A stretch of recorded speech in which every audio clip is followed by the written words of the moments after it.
சனி பகவான் 5வது வீட்டில், அதாவது 7வது முதல் 8வது வீட்டில் இருப்பார். எனவே நீங்கள் உங்கள் வேலையை மாற்ற விரும்பினால் இந்த நேரத்தில் ஒரு வாய்ப்பு உங்களுக்கு வரக்கூடும். இதை பின்பற்றுவதன் மூலம் உங்கள் வேலையை மாற்றுவதில் வெற்றி பெறலாம். இன்னும் வேலையில்லாமல் வேலை தேடுபவர்களுக்கு இந்த மாதம் நல்ல வேலை கிடைக்க வாய்ப்புகள் இருக்கும். உங்கள் பக்கத்திலிருந்து தொடர்ந்து முயற்சி செய்யுங்கள். வியாபாரம் செய்பவர்களுக்கு நல்ல வெற்றி கிடைக்கும். சூரிய பகவான் 7ஆம் வீட்டில் உச்சராசியில் இருப்பதால் அரசு துறையில் வியாபாரத்தில் லாபம் கிடைக்கும். உங்கள் தொழிலில் உயரத்தை அடைவீர்கள். 7வது வீட்டில் சனியின் பார்வையால் நீங்கள் அவ்வப்போது சட்ட தடைகளை சந்திக்க நேரிடலாம். ஆனால் இந்த பிரச்சனைகளும் படிப்படியாக நீங்கும். சனி பகவான் மாதம் முழுவதும் 5ஆம் வீட்டில் இருப்பதால் நீங்கள் ஒழுக்கமாகவும் படிப்பிலும் கவனம் செலுத்த வேண்டும். சனி கடின உழைப்பின் கிரகம், எனவே நீங்கள் கடின உழைப்பில் அதிக கவனம் செலுத்த வேண்டும். இதனால் உங்கள் கல்வியில் சிறந்த முடிவுகளை காண்பீர்கள். விதிகள் மற்றும் ஒழுங்குமுறைகளை பின்பற்றி முறையாக படிக்கவும், இது நல்ல வெற்றியை பெறவும், தேர்வு முடிவுகளில் சாதகமான மதிப்பெண்களை பெறவும் உதவும். 4ஆம் வீட்டின் அதிபதியான சனி பகவான் 5ஆம் வீட்டில் அமர்ந்திருப்பது ராஜயோகம் போன்ற பலன்களை தரும். குடும்ப வருமானம் அதிகரிக்கும்.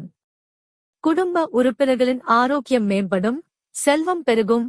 குடும்ப உறுப்பினர்களிடையே பரஸ்பர நல்லிணக்கம் மேம்படும், இது குடும்பச் சூழலையும் சாதகமாக்கும்.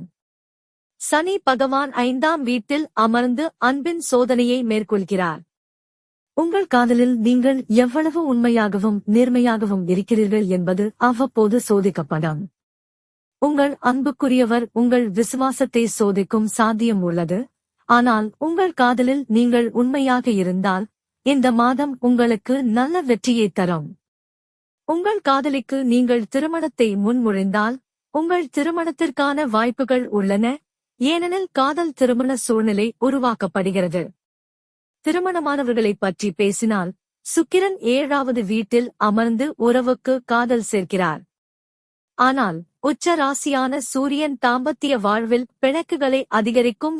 உங்கள் துணைவர் நீங்கள் விரும்பாத ஒன்றை தன்முனைப்பால் செய்வார்கள், இது உங்களுக்கிடையே டென்ஷனை அதிகரிக்கும். 5ஆம் வீட்டில் அமர்ந்திருக்கும் சனி பகவான் உங்களின் 7வது மற்றும் 11ஆம் வீட்டையும் 2ஆம் வீட்டையும் முழுமையான பார்வையுடன் பார்ப்பார் மற்றும் உங்கள் நிதி நிலைமையை சாதகமாக வைத்துக் கொள்ள முற்றிலும் உதவியாக இருப்பார். உங்கள் வருமானம் அதிகரிக்கும். உங்கள் வழக்கமான வருமானமும் அதிகரிக்கும் மற்றும் பணம் உங்கள் கைக்கு வர ஆரம்பிக்கும். ராசி அதிபதி சுக்கிரன் 7ஆம் வீட்டில் சூரிய பகவானுடன் அமர்ந்து சனி பகவான் 5ஆம் வீட்டில் அமர்வதால் உடல் நலக்குறைவு ஏற்படலாம். இது மட்டுமின்றி 6ஆம் வீட்டில் செவ்வாய், ராகு, புதன் இணைவது ஆரோக்கியம் கெடுவதில் முக்கிய பங்கு வகிக்கும்.